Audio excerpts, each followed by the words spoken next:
Cody রোডসকে সহযোগিতা করবেন stone cold Steve Austin.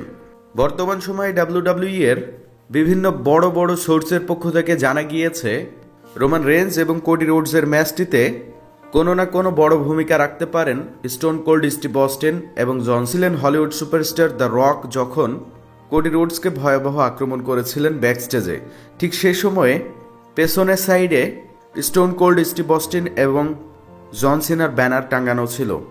এটা শুধু ডাব্লিউডাব্লিউ এর প্রোডাকশনটাকে দেখা গেলেও এটার অনেক বড় কারণ রয়েছে, এমন কিছু ডাব্লিউডাব্লিউ এর সোর্সের পক্ষ থেকে জানা যাচ্ছে। ট্রিপল এইচ যেটাই করুক সেটার পেছনেই অনেক বড় কিছু কারণ থাকে।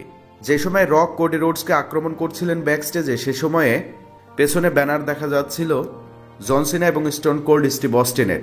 হয়তোবা ডাব্লিউডাব্লিউই ম্যানেজমেন্ট এখান থেকে আমাদেরকে ইঙ্গিত দিচ্ছেন কোডি রোডসকে হয়তোবা সহযোগিতা করতে পারেন জন সিনা এবং স্টোন কোল্ড স্টিভ অস্টিন। রকের এগেনস্টে যেতে পারেন জন সিনা এবং স্টোন কোল্ড স্টিভ অস্টিন।